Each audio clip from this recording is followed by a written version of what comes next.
Assalamualaikum warahmatullahi wabarakatuh. Halo guys, perkenalkan kami dari program studi pendidikan guru pendidikan anak usia dini dari Fakultas Ilmu Pendidikan Universitas Negeri Surabaya. Kami di sini akan memaparkan sebuah video wawancara terkait tema Universitas Negeri Surabaya sebagai kampus inklusif untuk memenuhi tugas UTS pendidikan inklusif. Dan di sini sebelum masuk ke dalam wawancara, kita akan memperkenalkan anggota kami terlebih dahulu. Halo, perkenalkan nama saya Fatimah Jawharatus Sofi dengan NIM 116 dari kelas 2023F. Halo, perkenalkan nama saya Talita Nabila Aisyah dari 2023F dengan NIM 085. Perkenalkan, nama saya Naura Jinan Hidayah dengan NIM 230184086 dari kelas 2023F. Halo, perkenalkan nama saya Miftah Febrianti dengan NIM 084 dari kelas 2023F. Baik, di sini kami memiliki narasumber yang akan kami tanya-tanyain. Baik kakak, boleh perkenalan dulu nggak? Oke, perkenalkan nama saya AKBAR, Agen Pejajar Nagbar. Saya dari jurusan pendidikan luar biasa, angkatan 22. Kami punya beberapa pertanyaan yang bisa dijawab oleh kakak dia. Yang pertama itu fasilitas yang diberikan UNESA untuk mahasiswa bisa apakah sudah memadai atau belum? Nah, kalau menurut saya cukup bagus ya, seperti di Fakultas Ilmu Pendidikan juga ada jalur khusus tunanetra, terus ada juga braille di setiap tempat ruangan gitu. Namun sayangnya masih belum cukup luas, maksudnya seperti teman saya itu yang di asrama mereka kan mau berangkat kuliah gitu, tapi tidak ada jalan untuk khusus untuk tunanetra, jadi mereka sedikit kesulitan gitu. Lalu kalau untuk sistem pendampingan itu hanya untuk waktu acara besar saja, misalnya seperti ospek dan lain-lain. Jadi kalau menurut saya sudah cukup, namun masih perlu ditingkatkan lagi gitu. Jadi kakak sudah cukup, tapi perlu untuk ditingkatkan lagi. Nah, untuk pertanyaan selanjutnya nih, menurut kakak, apakah kakak merasa kesulitan dalam mengikuti pembelajaran di perkuliahan? Saya kesulitan dalam menjalani perkuliahan. Kebetulan saat ini saya itu sudah semester 5 ya. Semester 1 sampai semester 5 itu saya cukup berat, soalnya masih belum ada sistem pendampingan di setiap kelas. Jadi waktu dosen ngasih tugas, jadi sebelumnya kan harus dijelaskan dulu tugasnya itu bagaimana. Nah, karena saya belum paham apa yang dimaksud oleh dosen, itu harus gimana ya, harus bisa pintar-pintar bersosialisasi sama teman-teman gitu. Jadi kalau menurut saya semuanya harus mempunyai kesadaran untuk memberikan aksesibilitas yang diperlukan oleh disabilitas, baik mahasiswa maupun dosen. Mereka pasti sudah paham bagaimana cara memberikannya, bukan? Kalau menurut saya sistem di Indonesia itu membuat disabilitas itu harus mandiri. Itu maksudnya sistem disabilitas itu harus dibuat mandiri. Padahal mandiri itu tidak ada, diperlukan aksesibilitas. Maksudnya misalnya nih ada ikan koi dipertemukan dengan kelinci di darat. Nah, gak mungkin dong kita memberi gak mungkin kita membawa ikan koi ke darat tanpa akuarium. Jadi kan tidak bisa tahan ikan koinya. Jadi untuk bisa tahan kita harus memberikan aksesibilitas berupa akuarium, air. Jadi kelinci bisa bergabung dengan di darat dengan ikan koi, begitu juga dengan teman disabilitas membutuhkan aksesibilitas dalam perkuliahan. Mandiri saja tidak cukup kalau tidak ada dukungan, begitu menurut saya.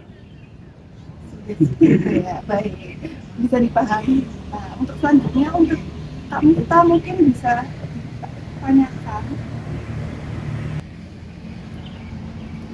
Selanjutnya yang pertanyaan buat kakaknya, apakah kakak itu merasa kesulitan dalam berinteraksi dengan teman sekelas kakak?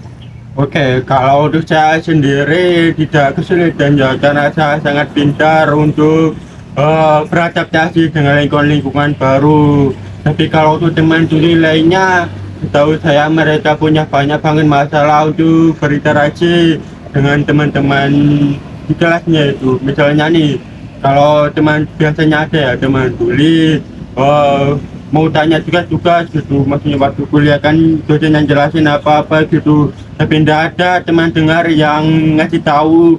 Terus akhirnya teman tuli itu ngambek, aduh masih gimana itu, apa kena mental gitu.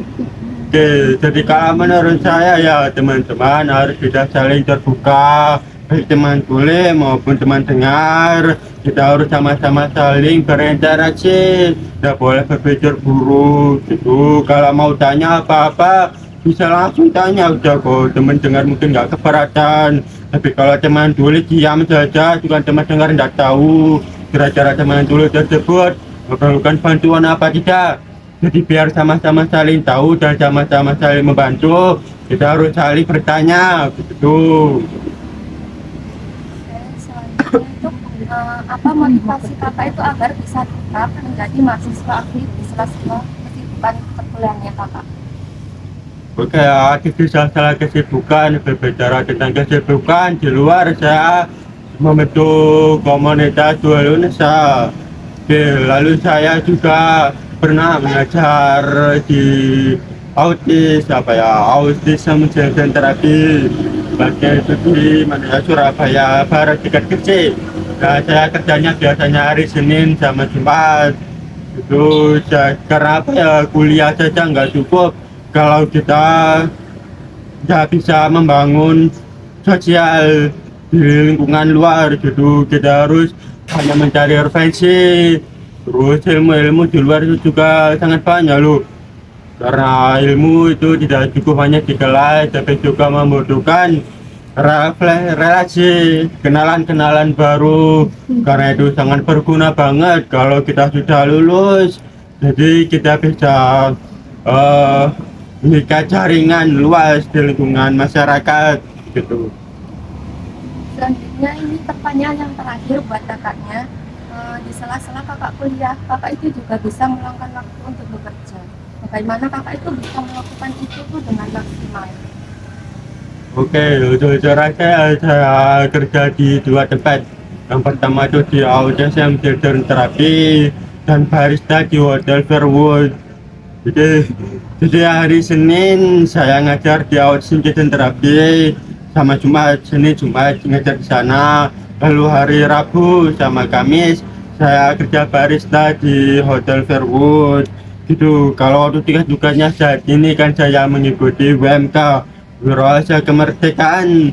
Jadi tugasnya masih cukup ringan lah, caranya diberi tugas saja, selainnya masih online. Jadi saya memanfaatkan sistem WMK ini untuk bekerja begitu. Biasanya kalau ada tugas ya saya langsung kerjakan, tidak boleh molor-molor gitu. Jadi bisa kalau ada waktu luang langsung ngerjain tugas. Misalnya waktu kerja ada istirahat langsung ngerjain tugas. Kalau ada Zoom bisa sambil kerja gitu, bisa kerja gitu.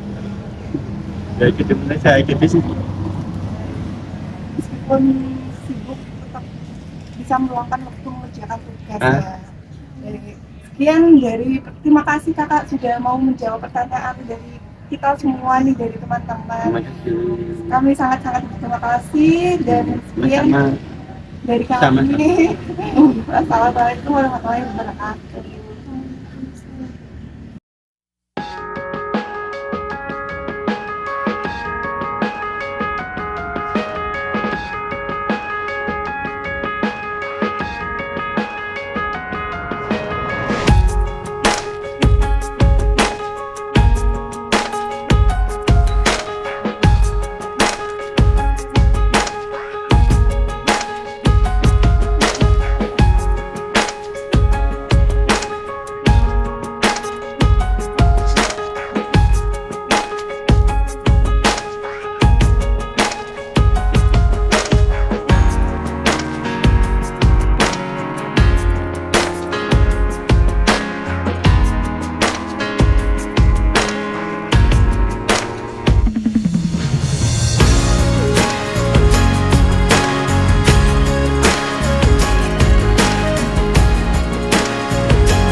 Gimana nih wawancaranya tadi, seru banget kan? Bahkan kita sampai dikasih tahu bagaimana bahasa isyarat itu.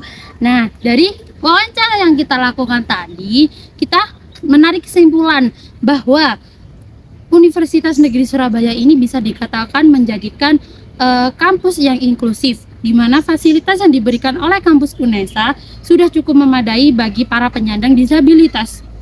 Namun, masih ada beberapa hal yang masih belum bisa dikatakan bahwa itu mencukupi dalam penyandang disabilitas, misalnya seperti akses jalan, misalkan dari asrama sampai ke gedungnya itu masih belum ada akses jalan yang khusus bagi penyandang disabilitas, sehingga adanya kesulitan bagi para penyandang disabilitas untuk berjalan melalui dari asrama hingga ke gedungnya mereka.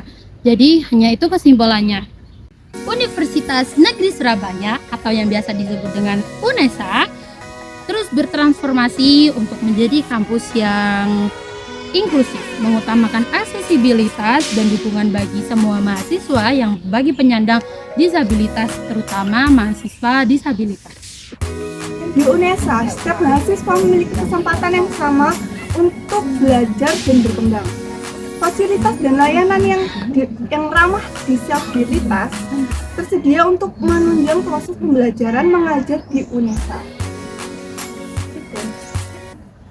UNESA mendorong semangat inklusi dengan menciptakan lingkungan yang ramah dan mendukung bagi semua mahasiswa disabilitas dan non-disabilitas, saling menghargai dan bekerja sama untuk mencapai tujuan bersama. UNESA terus berupaya untuk meningkatkan pemahaman tentang inklusi dan keberagaman di kalangan sivitas akademika. Melalui program-program edukasi, UNESA mendorong mahasiswa untuk menghargai dan menerima perbedaan.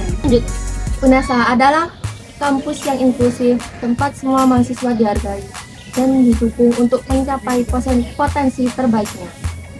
Di sini, keberagaman dirayakan dan perbedaan dijadikan kekuatan untuk membangun masa depan yang lebih baik. UNESA, kampus untuk semua, bersama-sama membangun masa depan. UNESA, Satu langkah di depan. Wow.